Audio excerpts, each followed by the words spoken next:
Selamat datang di channel Guru Bahasa, channel pendidikan dan edukasi. Hari ini kita akan melanjutkan pembahasan kisi-kisi dan contoh soal ujian sekolah, khususnya pada materi kelas 8. Soal nomor 11. KD-nya 4.1. Menyimpulkan isi dari berita, membanggakan dan memotivasi yang dibaca dan didengar. Indikator, disajikan kutipan teks berita, peserta didik dapat meringkas teks tersebut. Contoh soalnya, angka penularan virus SARS setiap hari naik turun hingga Rabu 1 Agustus. Dilaporkan ada penambahan 10 orang pasien positif. Keseluruhan angka positif SARS di Indonesia sebanyak 3.890 orang. Tingkat kesembuhan ada penambahan sebanyak 20 orang dan secara kumulatif menjadi 105 orang. Sedangkan pasien meninggal masih tetap 30 orang. Ringkasan teks berita tersebut adalah: A. Angka positif virus SARS di Indonesia setiap hari naik turun. Ada penambahan 20 pasien positif dari awalnya 3.890 orang. B. Pasien virus SARS di Indonesia setiap hari naik turun dengan jumlah kesembuhan meningkat dan jumlah kematian yang tidak berubah. C.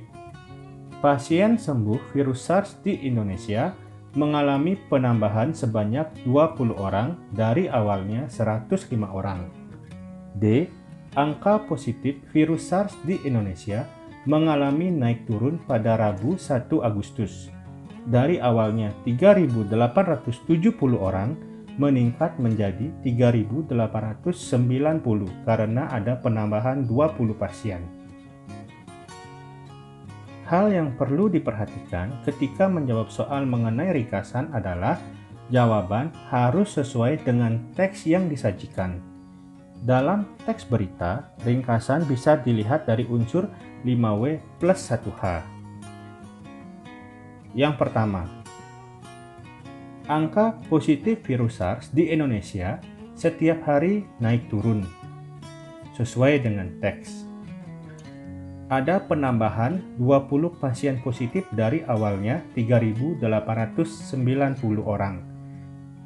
Kalimat kedua tidak sesuai teks.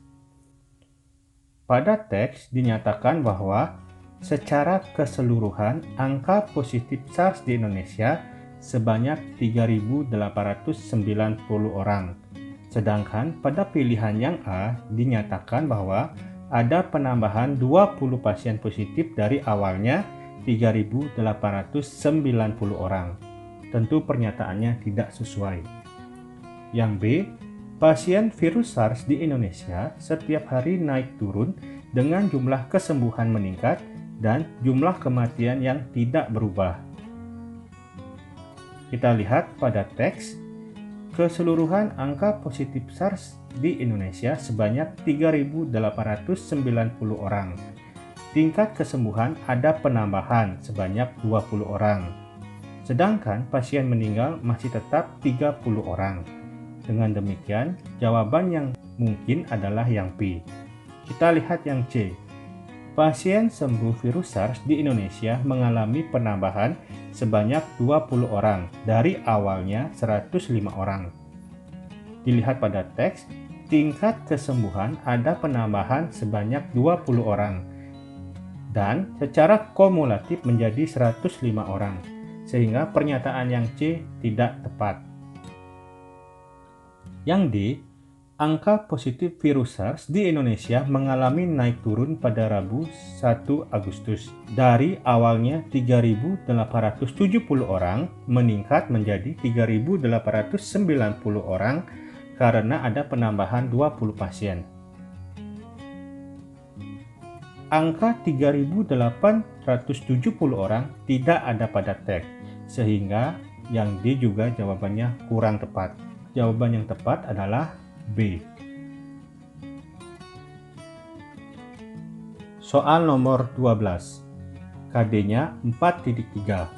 menyimpulkan isi iklan, slogan, atau poster, membanggakan dan memotivasi dari berbagai sumber. Indikator, disajikan kutipan teks, peserta didik dapat menentukan slogan yang sesuai isi teks tersebut. Contoh soalnya, OSIS mengadakan lomba kebersihan kebun. Setiap kelas diwajibkan untuk membersihkan dan menata kebun kelasnya. Untuk memotivasi peserta, OSIS membuat sebuah slogan. Slogan yang tepat untuk kegiatan tersebut adalah A. Sekolahku sehat, sekolahku hebat. B. Hijau lingkunganku, nyaman belajarku. C. Kebersihan, tanggung jawab kita semua. D. Bersih tamanku, asri sekolahku. Slogan adalah perkataan atau kalimat pendek yang dipakai sebagai dasar tuntunan atau pegangan hidup, prinsip utama dari suatu usaha, organisasi, dan sebagainya. Slogan sering pula disebut sebagai moto atau semboyan. Nah, dalam wacana dikatakan slogan untuk motivasi dalam rangka membuat siswa rajin membersihkan dan menata kebun kelasnya. Sehingga jawaban yang paling tepat adalah D. Bersih tamanku, asri sekolahku. Soal nomor 13. KD 3.5 mengidentifikasi informasi teks eksposisi berupa artikel ilmiah populer dari koran atau majalah yang didengar dan dibaca. Indikator, disajikan kutipan teks eksposisi, peserta didik dapat mengidentifikasi pola pengembangan teks tersebut. Contoh soal, memiliki server sendiri memiliki banyak keuntungan. Salah satunya, kita dapat memanfaatkannya secara maksimal. Meskipun demikian, biaya yang dikeluarkan jauh lebih besar. Biaya untuk hardware saja sudah di atas 10 juta rupiah. Belum lagi biaya per bulan. Selain itu, kita juga membutuhkan tenaga profesional untuk menjadi operatornya. Pola pengembangan teks tersebut adalah A. Perbandingan, B. Ilustrasi, C. Umum khusus, D. Khusus umum. Pola pengembangan teks eksposisi dibagi menjadi 4. Pertama, perbandingan. Perbandingan ini biasanya membandingkan dua hal yang memiliki kemiripan. Contohnya, teknologi zaman sekarang dengan teknologi zaman dahulu. Komputer generasi lama dengan komputer generasi baru. Selanjutnya, pola ilustrasi merupakan pola pengembangan teks dengan contoh-contoh konkret berkaitan dengan suatu hal yang dibicarakan. Pola umum khusus merupakan pola pengembangan teks eksposisi yang menyatakan dari hal-hal umum terlebih dahulu ke hal-hal yang lebih khusus. Misalnya, membicarakan mengenai tanaman bunga yang bisa digunakan untuk tanaman hias. Kemudian baru membicarakan jenis-jenis tanaman bunga tersebut, misalnya anggrek, mawar, melati, dan sebagainya. Berbanding terbalik dengan pola khusus ke umum, membicarakan hal-hal yang lebih khusus terlebih dahulu, baru membicarakan hal-hal yang lebih umum. Misalnya, berbicara tentang tanaman anggrek, lalu mawar, melati, baru di bagian terakhir dijelaskan mengenai tanaman-tanaman bunga yang bisa digunakan untuk tanaman hias. Dengan demikian, jawabannya adalah C. Umum ke khusus. Karena pada wacana yang dibicarakan terlebih dahulu adalah hal yang umum mengenai server, kemudian baru ke hal yang lebih khusus mengenai server tersebut. Dari segi pemanfaatan, biaya, dan sebagainya. Soal nomor 14. KD 3.7 mengidentifikasi unsur-unsur pembangun teks puisi yang diperdengarkan atau dibaca. Indikator, disajikan kutipan puisi, peserta didik dapat mengidentifikasi makna denotasi dalam puisi tersebut. Contoh soal, bersandar pada tari warna pelangi, kau di depanku bertudung sutra senja, di hitam matamu kembang mawar dan melati, harum rambutmu mengalun bergelut senda, sepi menyanyi. Dikutip dari Sajak Putih karya Hairil Anwar. Kata senda dalam puisi tersebut bermakna A. Senja, B. Malam, C. Sendiri, D. Kelakar. Makna denotasi adalah makna kata yang sebenarnya. Dalam KBBI, kata senda bermakna kelakar.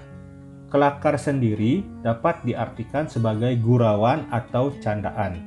Dengan demikian, jawabannya adalah D.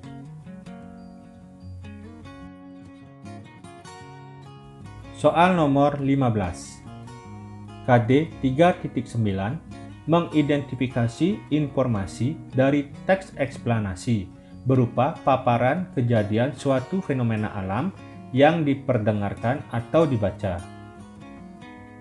Indikator, disajikan kutipan teks eksplanasi, peserta didik dapat mengidentifikasi jenis fenomena dalam teks tersebut. Contoh soal, semakin menjamurnya pengamen jalanan saat ini, terutama di kota-kota besar, seolah menimbulkan masalah tersendiri. Ada yang menanggapinya secara positif, namun lebih banyak lagi yang menanggapinya secara negatif.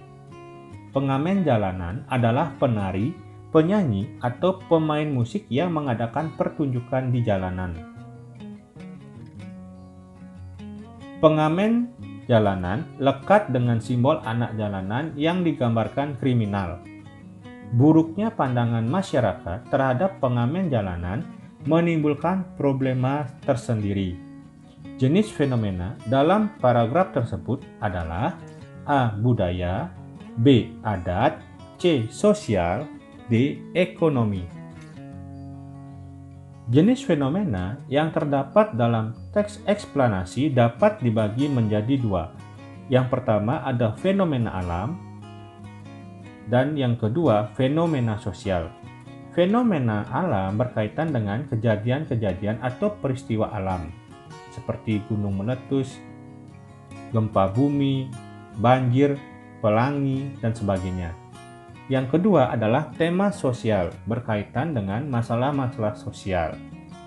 Dengan demikian, dalam teks tersebut sangat jelas membahas mengenai fenomena sosial, yaitu tentang pengamen jalanan. Sehingga jawaban yang benar adalah C. Sosial.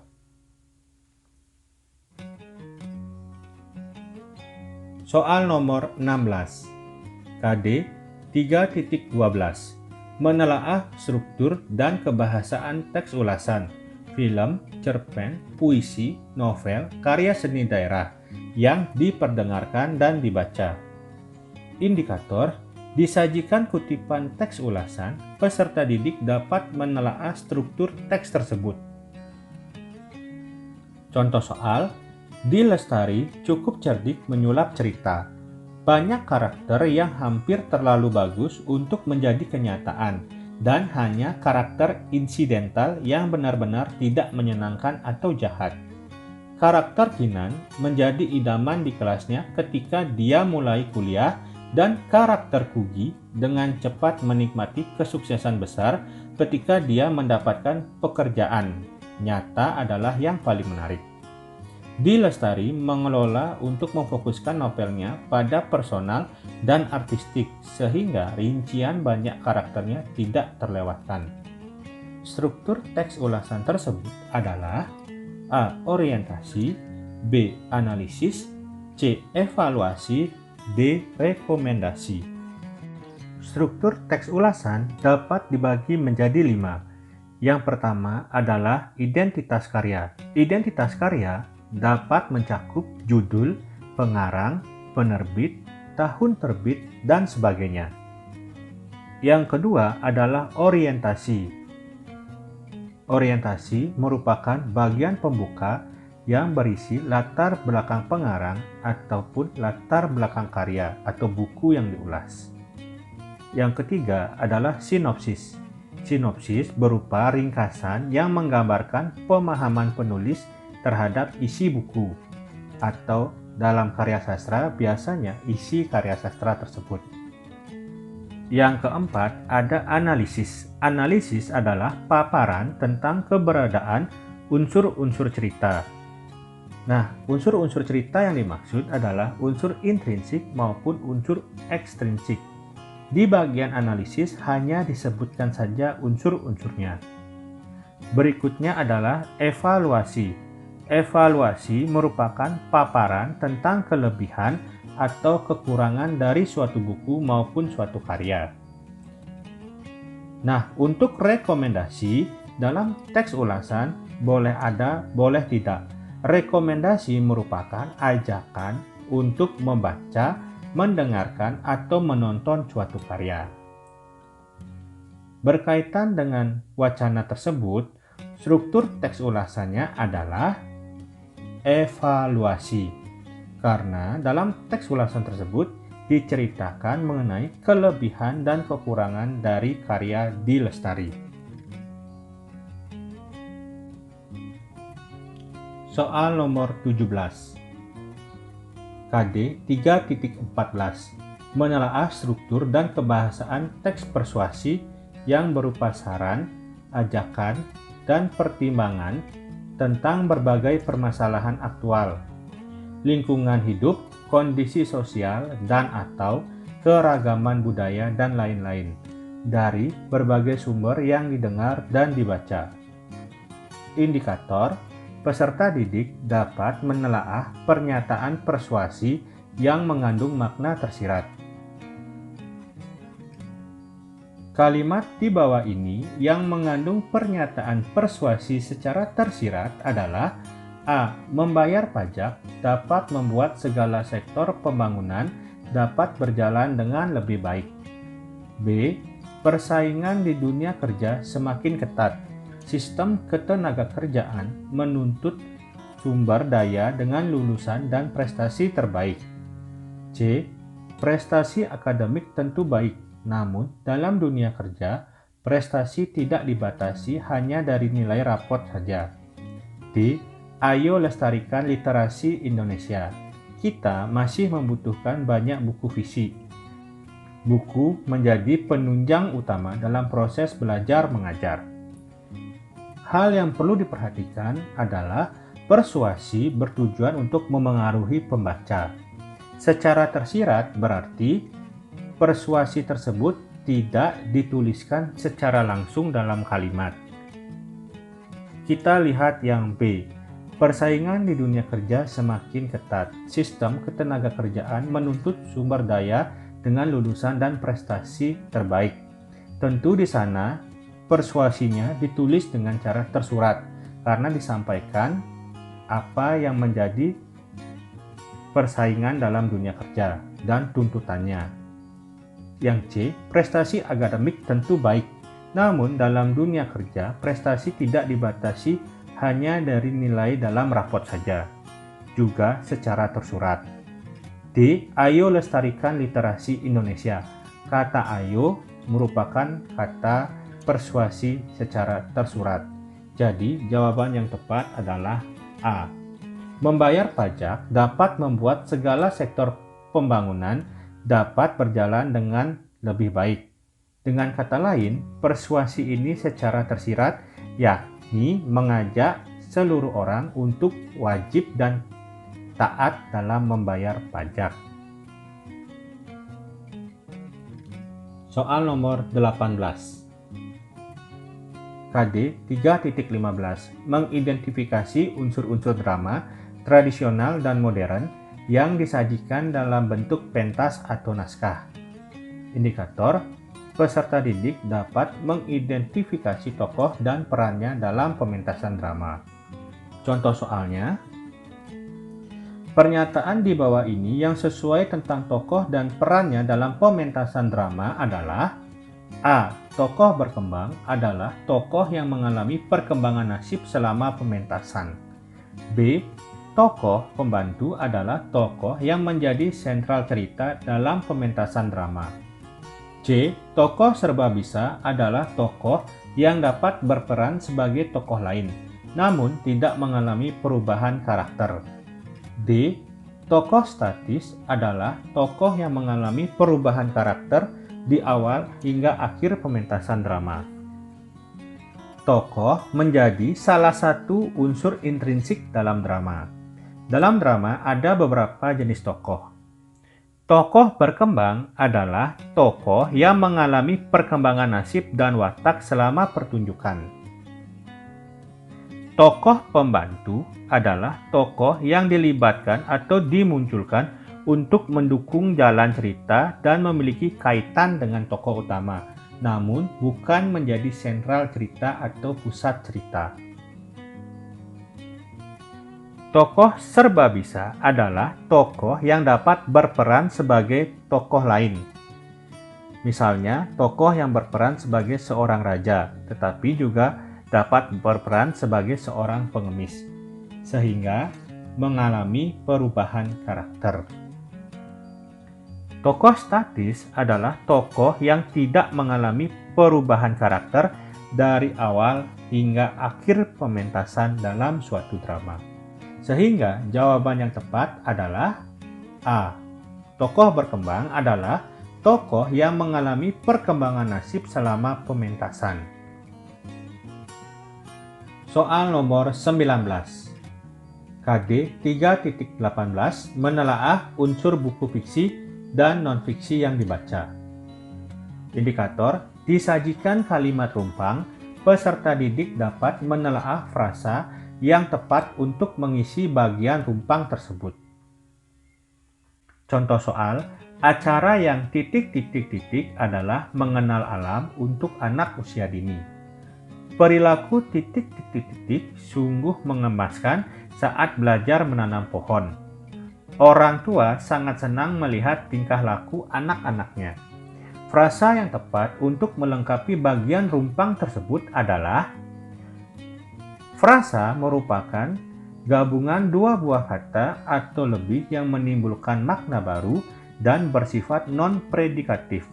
Artinya, frasa tidak dapat menduduki fungsi subjek, predikat, objek, maupun keterangan secara bersamaan. Dalam teks tersebut, frasa yang tepat adalah A. Sangat menarik anak kecil. Kata anak-anak bukan merupakan frasa karena kata anak-anak merupakan bentuk ulang.